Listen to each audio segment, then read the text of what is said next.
सम्मानित बुजुर्गों, नौजवान साथियों, आवाज सुन रही मात्र शक्तियां, आप सभी के चरणों में आपके बेटे, आपके बच्चे, आपके भाई हर्ष चिकारा की हाथ जोड़ के राम राम, नमस्कार, सत श्री अकाल, अस्सलाम वालेकुम। मेरी आप सबसे एक विनती है, कोई भी जब तक मैं बोलूं एक तो ताली नहीं बजाएगा, एक मेरी बात को समझने की कोशिश करेगा। पहले तो मैं आप लोगों को बता दूं, हो सकता है मेरे सम्मानित बुजुर्ग मेरे को नहीं जानते हो। आपके बच्चे, आपके बेटे ने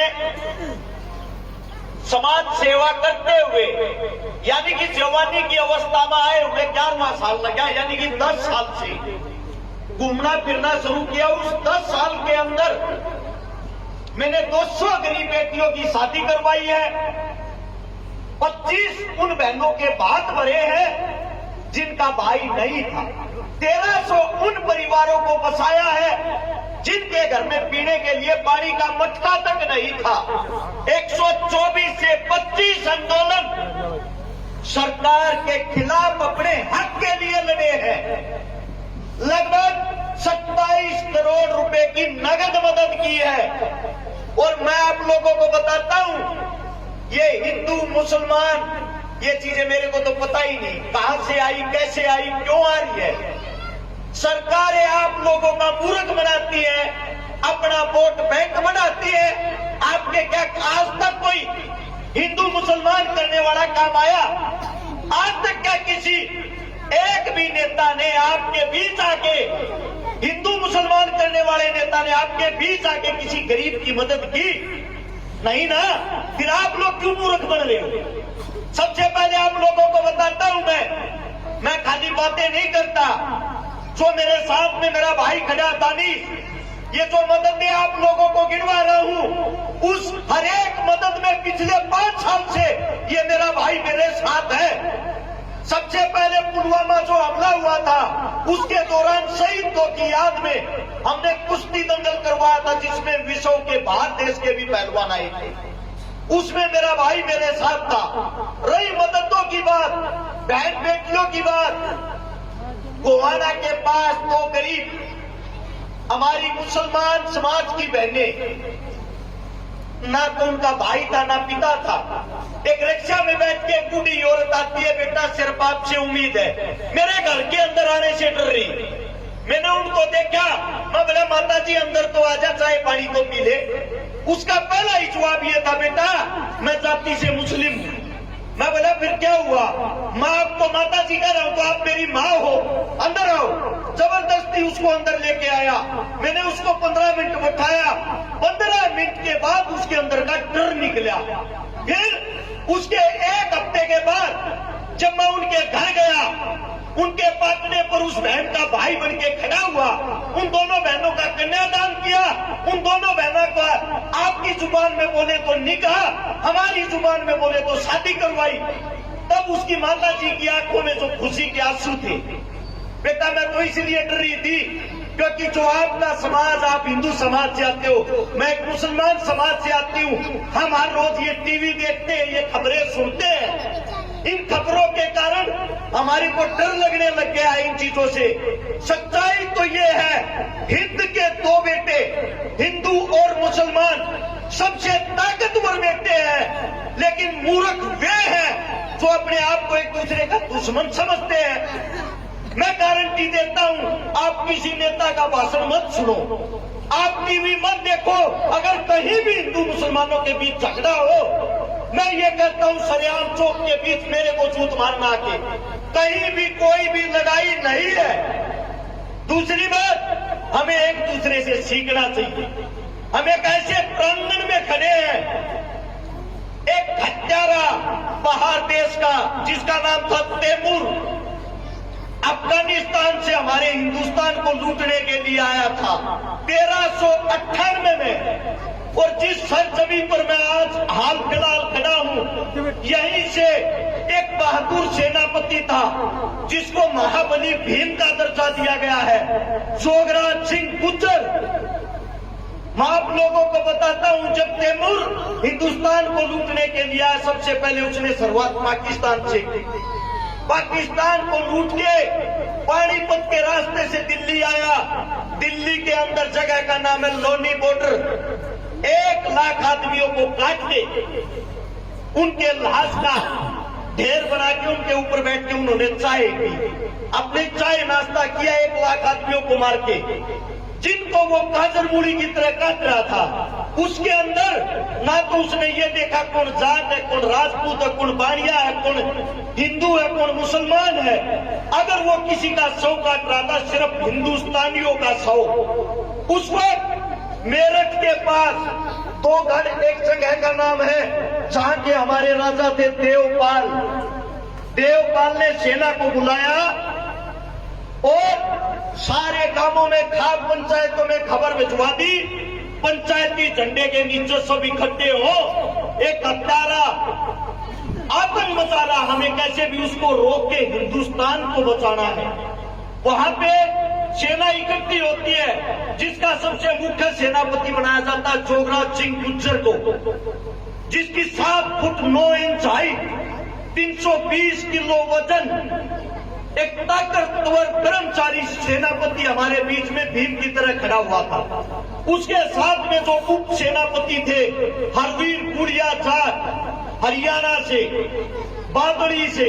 उसके बाद जो तीसरा सेनापति था दुल्ला वाल्मीकि हासी से।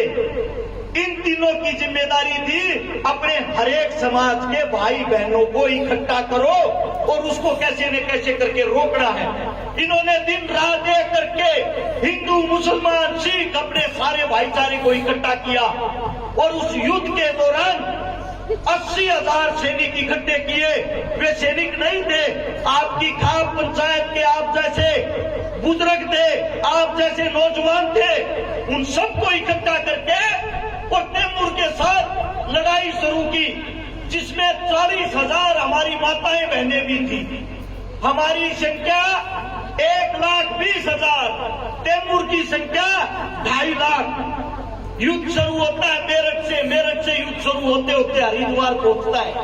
भाईचारे की बात सुनना, जब यहाँ पे तैमूर को हरवीर गुड़िया जाट घेर लेता है अपने सैनिकों के साथ और तैमूर की छाती में भाला घोंप देता है। जैसे ही तैमूर की छाती में भाला घोंपा, 60 तलवारबाज हरवीर गुड़िया पे टूट पड़ते हैं। हरवीर गुड़िया के दांत की छाली बना देते, पूरे शरीर को काट देते हैं।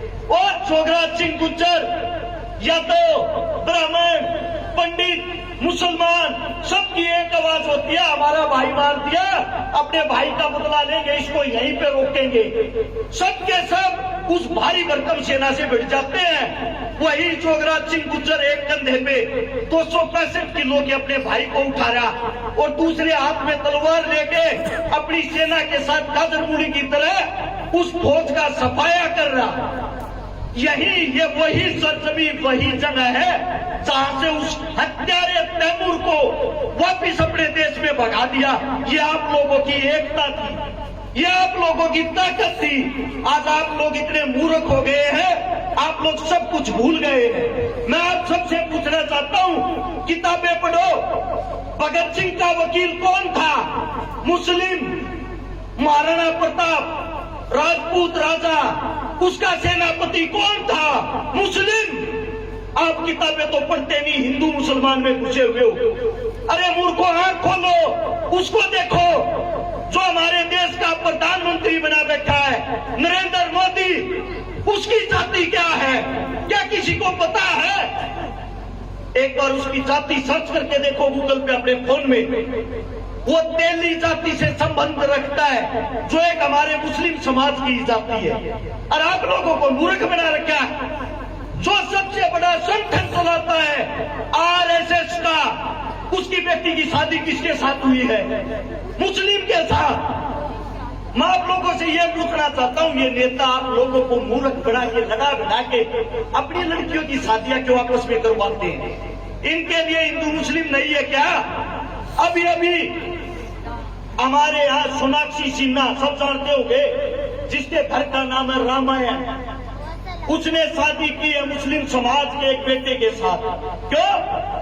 क्योंकि उसको अपना भविष्य देखना, उसको हिंदू मुसलमान से कोई फर्क नहीं पड़ता। फर्क पड़ता आप लोगों को, आप जैसे गरीबों को।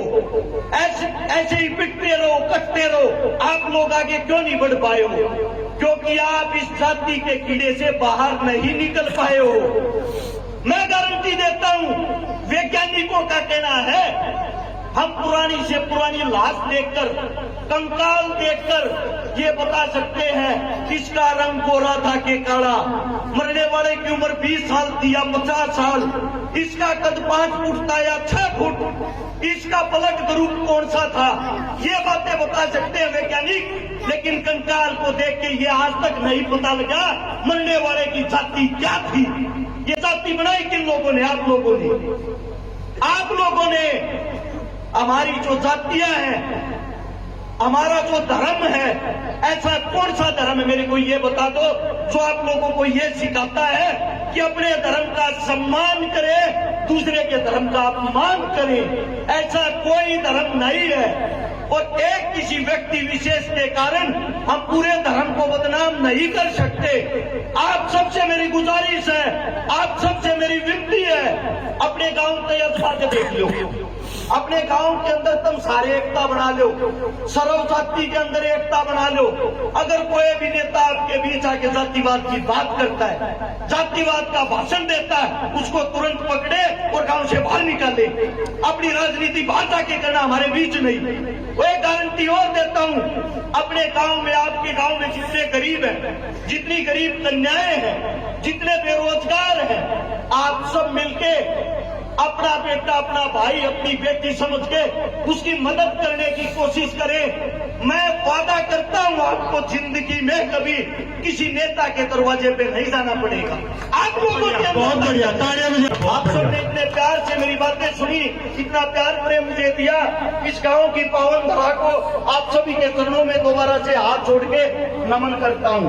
धन्यवाद आप सबका। जय हिंद। बहुत बहुत धन्यवाद आपका, बहुत बहुत धन्यवाद। भाई जो